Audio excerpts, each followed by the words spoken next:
Maman se rebelle, le podcast de la désobéissance maternelle.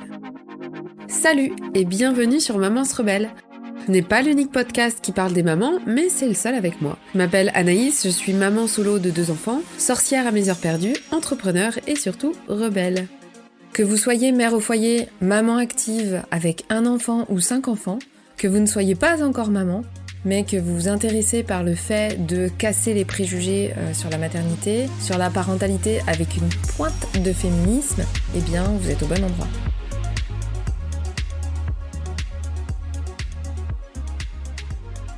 Dans cet épisode, nous allons aborder un sujet qui nous concerne toutes en tant que femmes devenues mères, l'importance de prendre du temps pour soi et de ne pas se limiter au rôle de mère.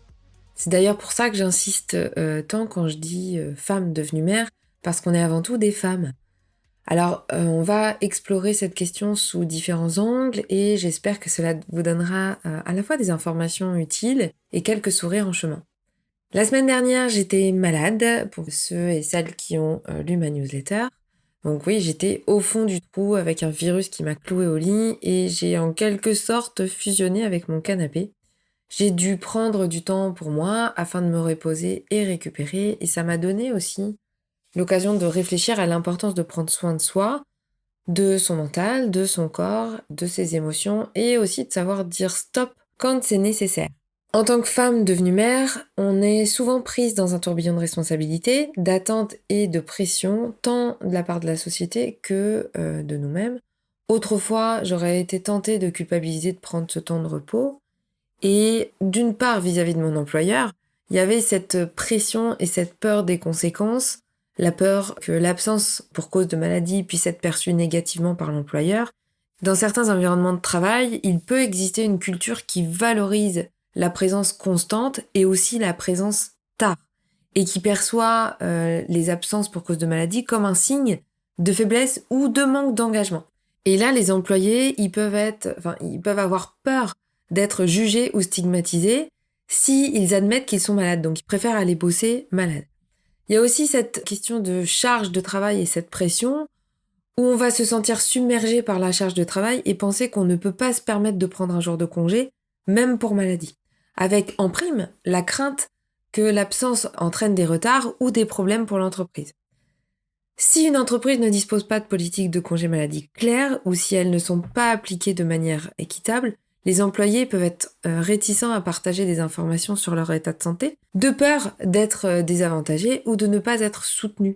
Et ça, on le retrouve très bien quand il s'agit des congés parentalité. Et je dis bien congé parentalité parce que j'en ai marre de parler de congé maternité, qu'en fait le congé c'est aussi pour les 2 parents.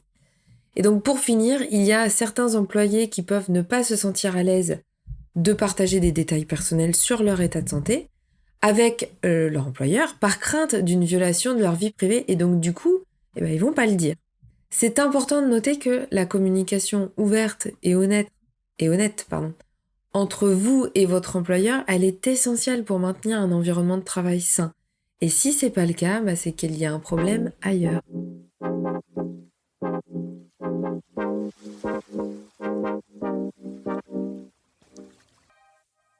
Lorsque nous sommes submergés par nos responsabilités pro et familiales, il peut être particulièrement difficile de prendre du recul et de reconnaître ses propres besoins.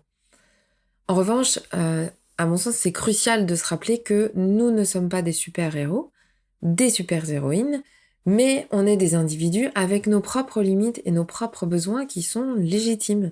Prendre soin de soi, c'est pas un acte égoïste, c'est une nécessité pour maintenir son bien-être et son équilibre. Tout comme nos enfants, nos partenaires, notre entourage, on a des passions, des désirs, des aspirations qui nous sont propres. On ne doit pas se sacrifier complètement pour les autres, car cela peut conduire à l'épuisement et à la détérioration de notre santé mentale et physique. Donc là, ça va être important de reconnaître les signes de surcharge, de stress excessif ou simplement de fatigue quand elle est là et se demander comment je me sens là maintenant. Moi, ça m'arrive parfois où j'oublie des trucs, j'oublie les prénoms, j'oublie des dates, j'oublie des événements. Et quand ça devient récurrent, c'est là où je me dis, là, Anaïs, t'es peut-être fatiguée. D'ailleurs, avant d'être clouée à mon canapé avec des courbatures et mon verre d'argile, J'ai eu 24 ou 48 heures où j'étais particulièrement fatiguée. Et c'est à ce moment-là que j'ai levé le pied. J'ai pas attendu d'être complètement KO pour dire stop. Donc, j'ai dit stop et j'ai commencé à dire non aux choses que j'avais prévu de faire, qu'elles soient pro ou perso. Parfois, on peut avoir l'impression d'être coincé dans un train en marche sans trouver le bouton d'arrêt d'urgence. On peut ressentir cette pression constante d'être disponible, performante, présente à tout moment, quand on a pris, surtout quand on a pris des engagements. Et c'est essentiel de réaliser qu'on a le droit de dire stop et de prendre du recul lorsqu'on en a vraiment besoin, pour nos propres besoins, et ces besoins, qui sont les nôtres, ces besoins, ils sont légitimes autant que les besoins des autres. Ça peut impliquer de demander de l'aide à son entourage, à son partenaire, à ses collègues, etc., etc. Ça peut également signifier prendre des jours de congé alors qu'on est malade, ou pas d'ailleurs, mais en tout cas, quand on est malade ou épuisé, on peut le communiquer clairement, on peut communiquer nos besoins à nos employeurs, à notre entourage, à nos enfants aussi. Moi, ça m'arrive de dire aux enfants, là, maman, elle est out. Là, je peux pas être à mon maximum. Là, enfin, je suis déjà à mon maximum et il est tout petit, petit, petit. Je les préviens que maman, elle va pas être au top de sa forme. Parce que oui, on peut dire à nos enfants qu'on est malade ou fatigué et c'est pas un acte de faiblesse et ils vont pas en profiter pour abuser. Bien que cela puisse sembler difficile, c'est essentiel d'établir des limites saines pour préserver son bien-être et son équilibre. En fin de compte, on est responsable de son propre bonheur et de son propre bien-être. Donc en prenant soin de soi-même, vous verrez, vous vous sentirez mieux équipé pour prendre soin des autres de manière beaucoup plus épanouissante et surtout, de manière plus durable. Alors n'oubliez pas qu'il est tout à fait acceptable de dire stop et de prioriser votre bien-être, donc le mettre en priorité, et surtout quand vous êtes malade. Alors oui, on s'efforce de tout faire pour ses enfants, tout faire pour notre famille, et aussi pour notre carrière, tout en maintenant un équilibre précaire entre ces différents rôles, mais il est crucial de se rappeler que nous ne sommes pas surpuissantes. Nous sommes, nous aussi, des individus avec des besoins, tout comme les autres, tout comme nos enfants, tout comme notre partenaire, et plus généralement tous les gens qui nous entourent. Prendre soin de nous-mêmes ne signifie pas que nous négligeons nos responsabilités. Bien au contraire, ça nous permet de les aborder avec une énergie qui est renouvelée, une clarté d'esprit et un sentiment de bien-être. Quand maman va, tout va, on se sent mieux. Lorsqu'on prend du temps pour nous reposer, pour faire des choses qui nous passionnent, pour nous reconnecter à nous-mêmes, c'est beaucoup plus fluide après par la suite. Le résultat, c'est qu'on devient des mères plus épanouies et c'est ce que nous montrons à nos enfants. Alors oui, je vous encourage à appuyer sur le frein lorsque vous en ressentez le besoin et n'attendez pas d'être au bord du précipice pour le faire. Dès que vous avez les prémices de ce besoin, vous y allez, vous appuyez franchement parce que plus vous prendrez l'habitude de freiner dès que vous en aurez besoin, plus ce sera facile et en douceur et plus votre corps il va comprendre que vous lui voulez du bien et que c'est lui votre allié. Par exemple, moi je l'ai écouté le week-end dernier et voilà ce que j'ai ressenti quand j'ai ressenti ce gros coup de pelle arriver. J'ai immédiatement adapté mon agenda en décalant mes rendez-vous. 2, j'ai revendu mes places de concert de dimanche soir. Bon, ok, j'adore la techno, mais bon, quand on est KO, c'est mort. J'ai dit non à une balade à pied. Je suis allée me coucher direct, alors que c'était en plein après-midi. J'ai demandé à ma voisine dès dimanche soir si elle pouvait emmener les filles le lendemain à l'école. Et encore merci à elle. C'est vraiment dans ces moments-là que on voit l'importance d'avoir un village. Et le mien, je l'adore, je le chouchoute. Et je sais que je peux compter dessus, c'est hyper important pour moi. Et aussi le soir, niveau cuisine, c'était riz au rice cooker. Comme ça, j'ai juste mis le riz, l'eau et j'ai appuyé sur le bouton. J'avais pas besoin de rester à côté. J'ai fait une tomate, des haricots congelés et terminé. J'ai préparé le tout à l'avance. Et exceptionnellement, j'ai mis tout le monde devant la télé. Comme ça, moi, j'ai pu me reposer avec les filles. Donc, écoutez-vous. Accordez-vous le temps nécessaire pour recharger vos batteries. Osez dire non lorsque vous vous sentez submergé ou fatigué, cherchez le soutien de votre entourage, partagez vos préoccupations et demandez de l'aide si nécessaire. Il sert à ça, ce village. Et si vous n'avez pas de village, demandez-vous comment vous pouvez en créer un, où seraient vos ressources, et si c'est trop dur toute seule, envoyez-moi un message, mettez-moi en commentaire et on verra comment on fait pour créer ce village. pour créer votre propre village. Vous méritez d'avoir un équilibre dans votre vie et de vous épanouir en tant que femme et pas seulement en tant que mère. Et j'insiste, ça ne veut pas dire être égoïste que de prendre soin de soi. Bien au contraire, ça renforce votre capacité à être présente et à soutenir vos proches de manière plus efficace. Vous êtes les meilleurs modèles pour vos enfants lorsque ils vous voient équilibrés dans votre vie de mère et dans votre vie de femme, avec votre propre passion et vos propres intérêts, ça va les inspirer. Et en plus des bienfaits que cela a au niveau personnel, prendre du temps pour vous aura forcément un impact sur votre relation avec votre partenaire. Il est évident que lorsqu'on se sent épanoui et équilibré, ça se reflète dans sa vie de famille, ça se reflète dans sa relation amoureuse, et en prenant soin de vous-même, vous nourrissez votre relation et vous allez évoluer de plus en plus dans un environnement familial, sain, fluide et facile.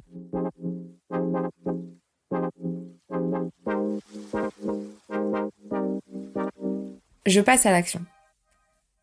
Aujourd'hui, ça va être un je passe à l'action qui va vous aider à trouver la force et le courage de dire stop lorsque c'est nécessaire.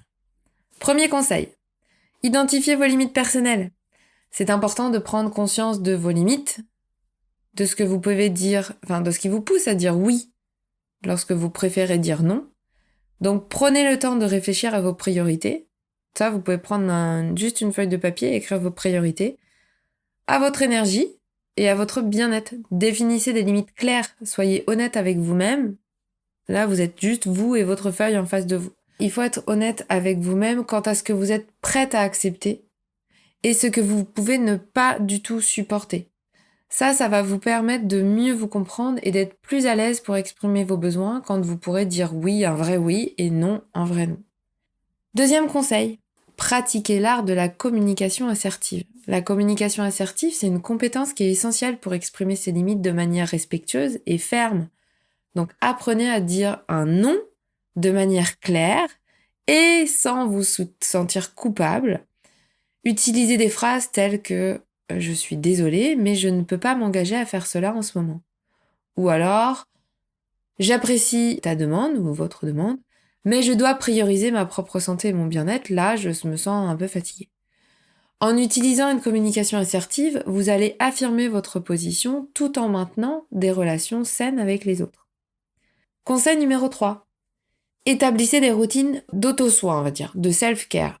Créez des routines de self-care régulières pour vous permettre de recharger vos batteries et de prendre du temps pour vous. Comme je disais dans le podcast, 5 minutes par-ci, 5 minutes par-là, parfois ça peut suffire.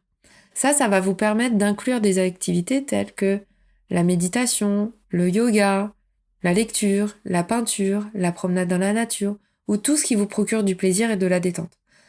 J'ai fait du yoga pendant 9 ans, et je me souviens que ma prof de yoga me disait « je préfère, Anaïs, que tu fasses 5 minutes de yoga dans ta cuisine quand tu es en train de préparer le petit déjeuner, plutôt que tu fasses 1 ou 2 heures par semaine. » Planifiez ces moments-là dans votre emploi du temps. Et si vous n'arrivez pas à le planifier, le matin quand vous vous levez, dites-vous à quel moment je peux prendre 5 minutes pour moi. Considérez ces rendez-vous comme des vrais rendez-vous avec vous-même, que vous ne pouvez pas manquer. Là, je viens de raccrocher avec une cliente au téléphone. Je devais faire un appel hebdomadaire pour faire un petit point, pour voir comment elle va et où en sont ses challenges. Et elle m'a envoyé un message, j'avais rendez-vous là à 12h30, elle m'a envoyé un message en me disant « je suis encore en call pro, machin », enfin bref. Elle me renvoie un deuxième message en me disant qu'elle va pas pouvoir. Et puis finalement, elle m'appelle. Et elle me dit « en fait, non. J'avais dit que je prendrais ce rendez-vous pour moi. C'est important parce que je sais que le coup de téléphone, il va me rebooster dans ma journée et dans mes challenges et dans mes objectifs. Donc j'avais envie de le prioriser, de le mettre en priorité. » Et finalement, elle me dit « je t'ai appelé. » Et le travail, il peut attendre 10 minutes. Donc voilà, c'est ça en fait. C'est arriver à avoir ces routines-là et à le mettre en priorité et à prendre rendez-vous avec soi-même. Conseil numéro 4. Apprenez à déléguer et à demander de l'aide. Vous n'avez pas à tout faire vous-même. Apprendre à déléguer certaines tâches et à demander de l'aide quand on en a besoin. Ça peut être auprès de son partenaire, de sa famille, de ses amis ou même en engageant des services extérieurs si possible. Libérer sa charge mentale en partageant les responsabilités, ça va vous donner plus de temps pour vous consacrer à vous-même et à vos propres besoins. 5e et dernier conseil, soyez indulgente envers vous-même. Soyez bienveillante. Bienveillante envers vous-même lorsque vous prenez la décision de dire stop, ça c'est ma limite. Vous méritez de prendre soin de vous et de respecter vos propres limites. Alors ne vous jugez pas pour avoir besoin de temps en temps pour vous reposer et vous ressourcer. Accordez-vous de la compassion et rappelez-vous que votre bien-être, il est essentiel pour que vous soyez cette maman épanouie. Ne sous-estimez pas le pouvoir de la planification et de l'organisation.